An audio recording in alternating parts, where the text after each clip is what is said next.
Welcome to Israel Now News. I'm Rebekah Roberts. And I'm Yochanan Elrom. In our top story, U.S. President-elect Donald Trump has called for an Israeli victory against Hamas to end the war in Gaza.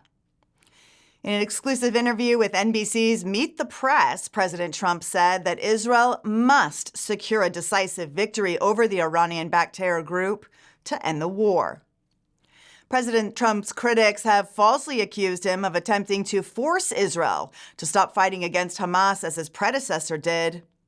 But President Trump has made his position clear. The world is not safe until Hamas is defeated. The incoming commander-in-chief reiterated his commitment to expanding the historic Abraham Accords between Arab states and Israel in order to foster real peace in the region.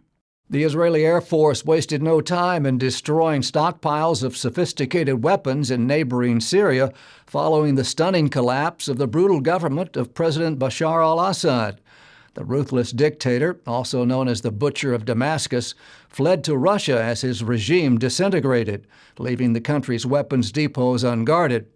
Dozens of Israeli warplanes led a series of intensive strikes on Assad's strategic weapons stockpiles before they could fall into the hands of the Islamist rebels. Defense sources confirmed that Syria's advanced missile storage sites, its air defense systems, weapons production facilities, and a main chemical weapons site were destroyed in the attacks. The Israeli army has also moved into a buffer zone on the Syrian side of the border to prevent the violence from spilling over into the Jewish state. Rebekah has more details on that. Yes, Yochanan, IDF forces have bolstered their presence in the buffer zone between Syria and Israel after rebel forces overthrew the brutal dictator Bashar al-Assad. Israeli Prime Minister Benjamin Netanyahu visited the Israeli-Syrian border in the Golan Heights, where he announced that the 1974 separation of forces agreement between Jerusalem and Damascus has collapsed. The departure of the Assad regime has created a dangerous power vacuum in the war-torn country. He said that Israel is acting first and foremost to protect our border. Soldiers from the IDF's elite Shaldag unit seized control of the Syrian side of Mount Hermon, and Israeli officials announced that while the IDF's presence in Syria is temporary, it will continue to secure the buffer zone for the foreseeable future. Israeli Prime Minister Benjamin Netanyahu said Israel is making great strides in crippling the axis of terror led by Iran. Netanyahu pointed out that for 54 years, the Assad family dictatorship in Damascus has been a central link in Tehran's axis of evil. He said the billions of dollars Iran pumped into Syria to bolster Assad have gone down the drain. He added that the Syrian dictator's fall was a direct result of the devastating blows Israel inflicted on Hamas, Hezbollah, and Iran. The Israeli leader went on to say, a dramatic new chapter in the history of the Middle East has begun. Dutch leader Geert Wilders was in Jerusalem last week, where he praised Israeli Prime Minister Benjamin Netanyahu for his efforts to defeat Hamas and Hezbollah. Wilders said that by crushing the terror groups and weakening Iran, Netanyahu has done more to fight international terrorism in 1 year than Europe has done in the last 70 years. Wilders has been an outspoken advocate for the Jewish state as it fights wars on 7 fronts simultaneously. In May, he addressed the Dutch parliament saying that he will support Israel until the very end. The International Atomic Energy Agency sounded an alarm over Iran's drastic acceleration of uranium enrichment. IAEA Chief Rafael Grossi announced that Tehran has increased its production capacity of uranium enriched to 60% purity. This is just a short technical step away from weapons-grade levels. The agency noted that Iran already has enough enriched uranium for at least 4 nuclear weapons. Meanwhile, the U.S. Director of National Intelligence released a report stating that Iran now has enough fissile material to make more than a dozen nuclear weapons. The memo warned that the recent spike in uranium enrichment and Iran's advancing satellite program will shorten the time to produce intercontinental ballistic missiles capable of carrying a nuclear payload. U.S. Senator Tom Cotton has advanced legislation to end the federal government's use of the term West Bank in reference to the biblical heartland of Israel. This law would require all U.S. documents to use the historically accurate term Judea and Samaria, effectively aligning U.S. policy language with the geographical and cultural significance of the region. The Arkansas Republican said that the United States must affirm Israel's undeniable and indisputable historical claim over Judea and Samaria. He added the Jewish people's legal and historic rights to Judea and Samaria go back thousands of years, and the United States should stop using the politically charged term West Bank to refer to the biblical heartland of Israel. Australian authorities have declared that the recent arson attack on a synagogue in Melbourne was, in fact, an act of terror. Security officials are searching for 3 suspects who were seen dousing the Jewish house of worship with flammable material before setting it ablaze. Australian police said classifying the incident as terror will provide investigators with more resources, information, and legal powers to pursue the suspects.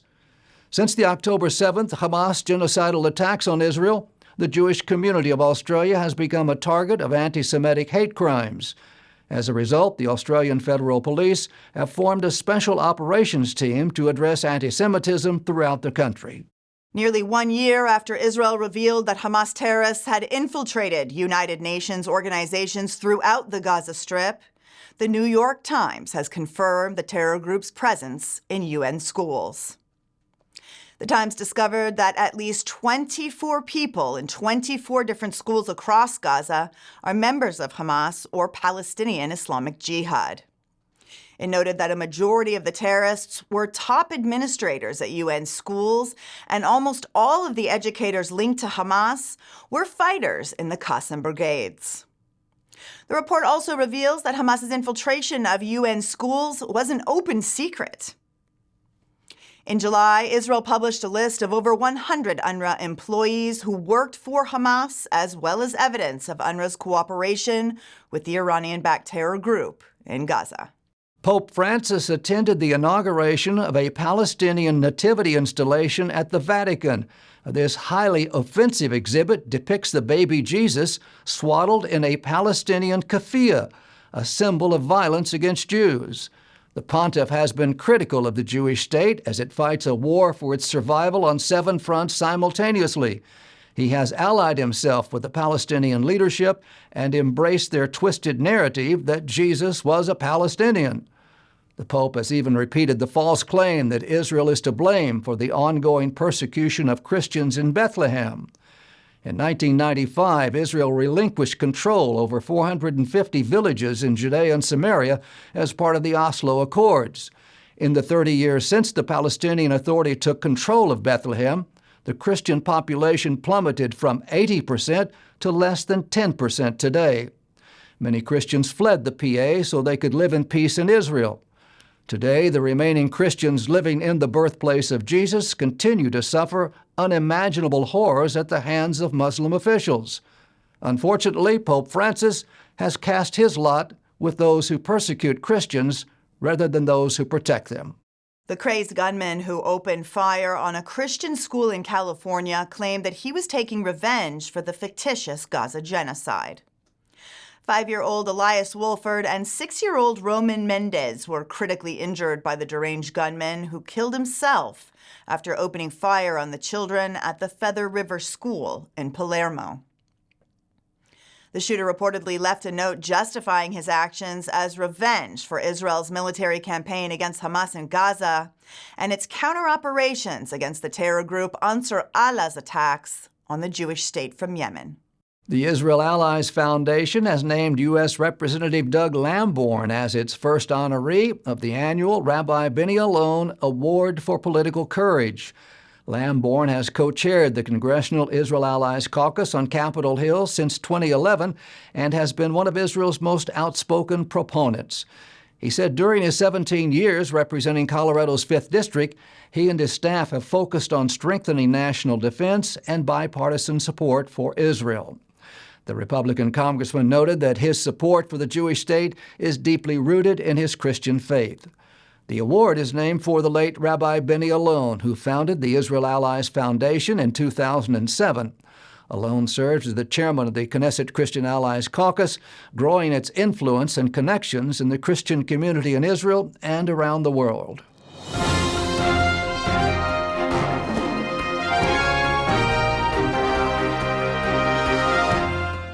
That concludes the news portion of our show. Stay tuned for Ask the Source with Josh Reinstein.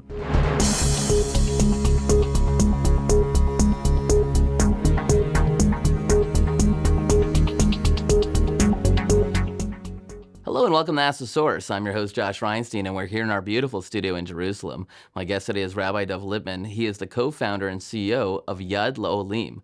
Dov, thank you for being on the show. Great to be with you, Josh.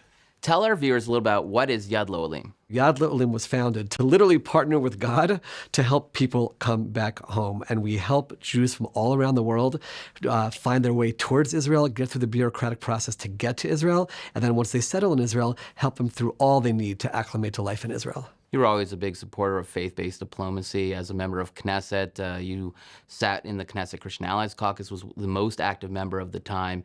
And today you're working with Christians to bring people home back to Israel. Do you see that as a biblical imperative or a biblical significance? It's unbelievably significant when you think about a history which was a difficult and challenging history. But now, as we make our way towards the end of times, the reconciliation from people of faith, for me, it's been so inspiring. And I have to say, we live in a world where so many are anti-Israel, and that's the rhetoric that you hear in the international media and in parliaments and governments around the world. And I've discovered the hundreds of millions of Christians who love Israel and support Israel and stand up for Israel. It's incredibly inspiring and gives a lot of support and strength to the people of Israel as well. Since October 7th, it's been a very hard time in Israel. People are fighting a war on 7 fronts. Everyone's lost someone, and we basically had to steel our nerve and just continue the fight. Yet on social media, I've seen a lot of things where you kind of show the miracles and all the stuff, the good things that are happening. And you wrote a book called The Magic and the Tragic. Can you tell us about that? Absolutely. So the Bible in the beginning of Exodus describes that when the Egyptians were enslaving us and persecuting us, the more they hurt us, the more we grew and the more we expanded. And even though everyone around the world is seeing funerals and war and death and anti-Israel rhetoric, the people of Israel have grown through this experience, and unbelievable stories of letters that soldiers left behind saying, this is what I want to do. I'm doing God's work. Be happy for this situation. People who are helping one another in unbelievable ways. A person walks into a restaurant and sees 30 soldiers there and just pays for their entire bill.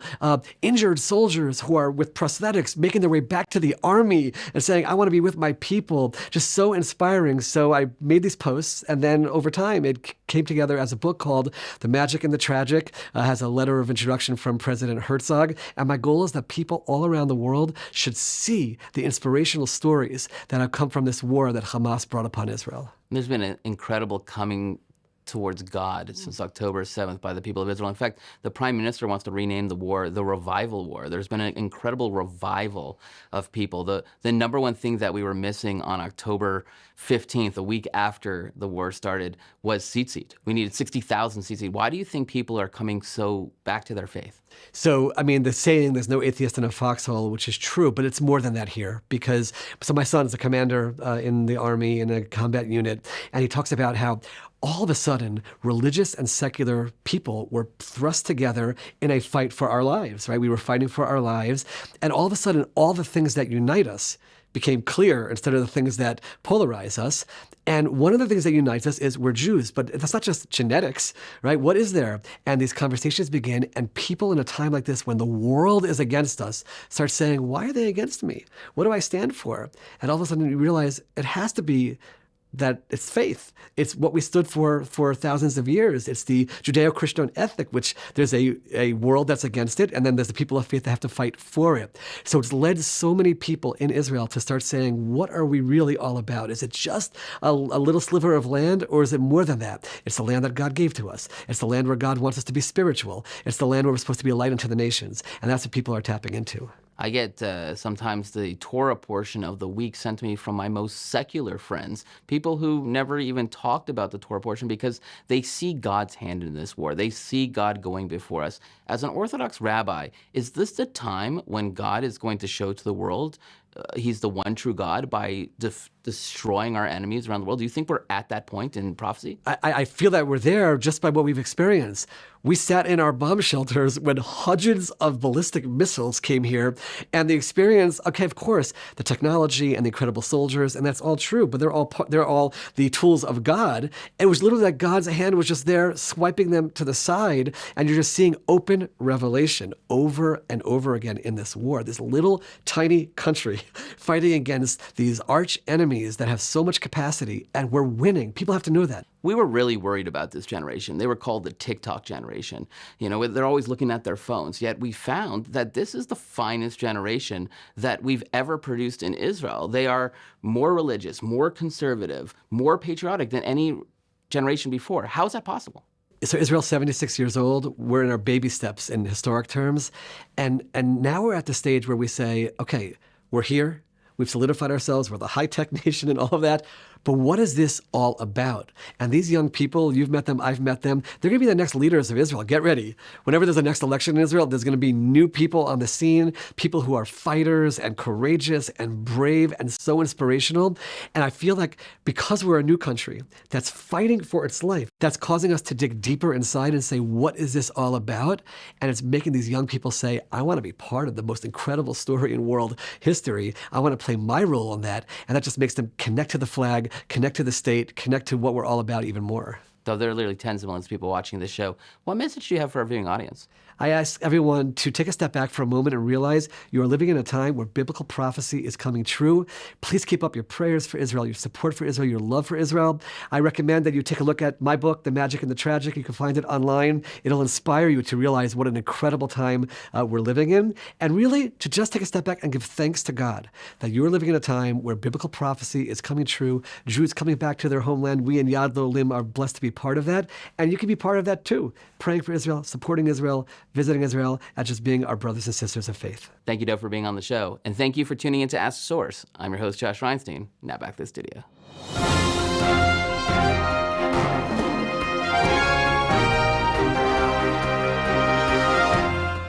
And now the truth from Zion.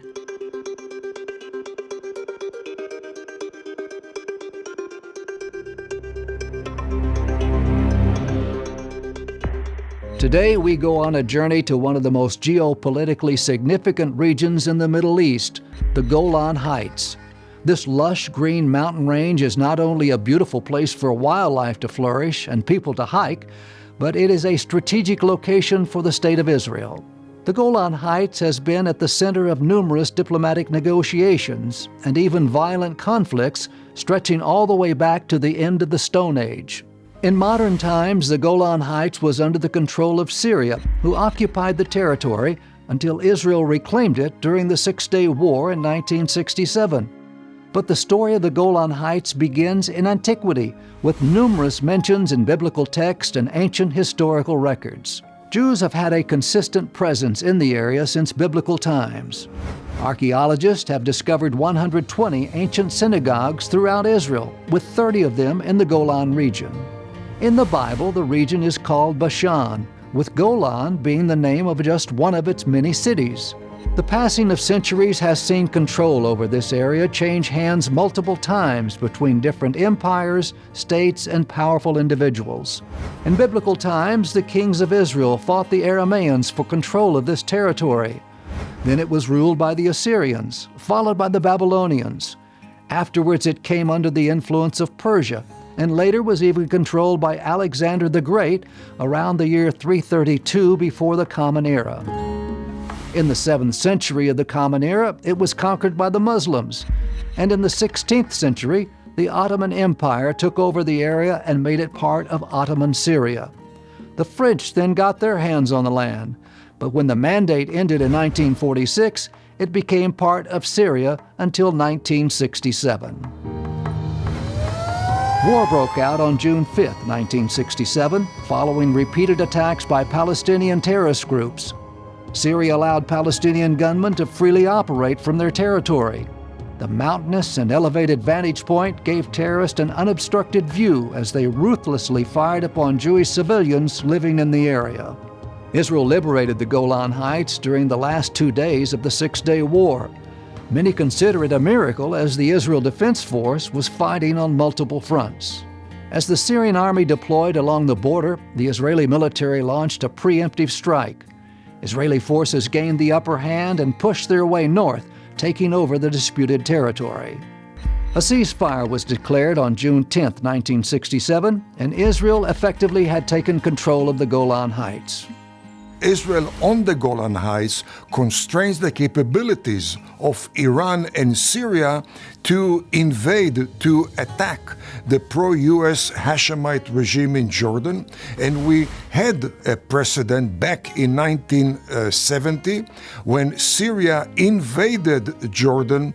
Jordan was no match militarily to Syria. The US called Israel. Israel deployed forces to the Golan Heights, and within 48 hours, without exchanging a single bullet, the Syrians withdrew back to Syria. It was Israel's posture of deterrence on the Golan Heights which made the day for the pro-Hashemite regime in Jordan and deterred the pro-Soviet regime in Syria. By 1970, there were 12 communities of Israelis living in the Golan, and they were protected by the military until 1981, when Israel passed the Golan Heights Law. This extended basic Israeli law to people living in those areas. In 2019, the United States played a key role in legitimizing Israel's claim to the Golan Heights. The administration of U.S. President Donald Trump officially recognized Israel's sovereignty over the area. The American recognition of Israel's sovereignty on the Golan Heights is critical for American, not only Israeli interest. Israel on the Golan Heights constrains the maneuverability of anti-American Iran, constrains the maneuverability of anti-American Russia and Syria. Today, the Golan Heights is a treasure for Israelis and all who come to enjoy it. The land boasts wineries, farms, important archaeological sites, national parks, and a picturesque countryside that is not under endless threat. The people who reside there are free to live in their ancient homeland, which will always remain part of Israel.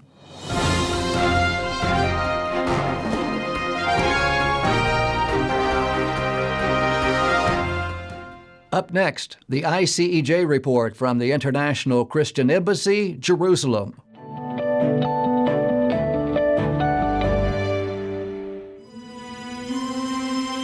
During the many long, difficult months of the current conflict in Israel, the International Christian Embassy, Jerusalem, has been helping with war relief across the country, especially by providing urgently needed emergency and medical equipment.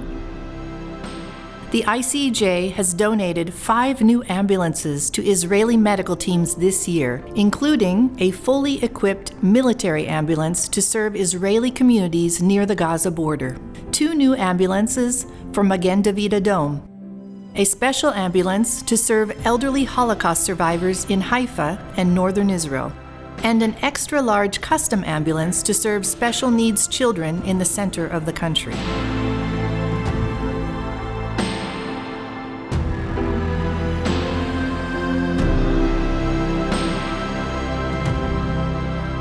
Over the past year, the ICEJ also has donated 2 new Mediscooters to Magen David Adom and 8 new all-terrain vehicles to fight fires and respond to emergencies caused by rocket attacks. We also have equipped first responder teams along the northern and southern borders with dozens of paramedic kits, 21 defibrillators, over 400 special sets of radio transmitters, and 140 protective helmets and vests.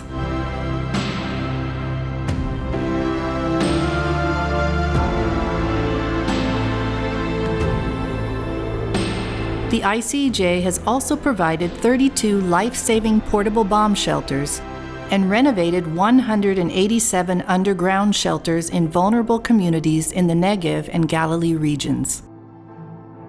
The Christian Embassy has a deep attachment to the people of Israel, and we are firmly committed to helping this nation overcome the many challenges of this war.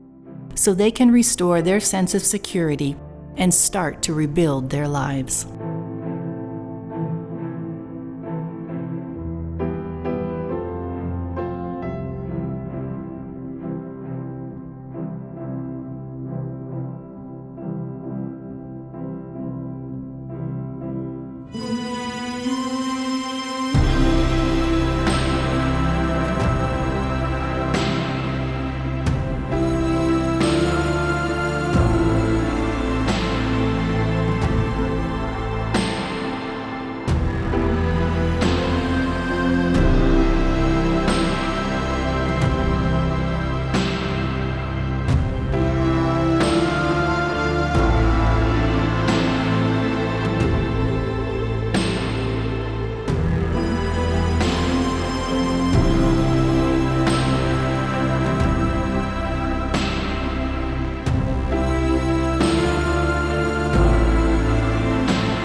Since 1980, the International Christian Embassy Jerusalem has been a voice of Christian support for Israel and connected the global church to the land of the Bible.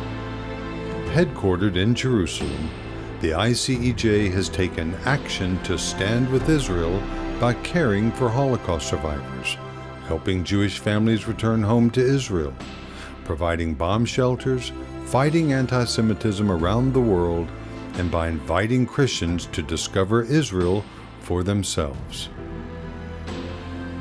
After Hamas brutally attacked Israel on October the 7th, 2023, the ICEJ has been actively standing with Israel and her people through advocacy and urgently needed aid projects. Now is the time for Christians to turn their love for Israel and the Jewish people into real action as never before. Your donation will help deliver bomb shelters to at-risk areas, provide necessary supplies for first responders, support affected citizens with trauma care, and will eventually help rebuild these devastated communities. Visit ICEJUSA.tv to donate online or call 1-800-910-6355 and give your generous gift today.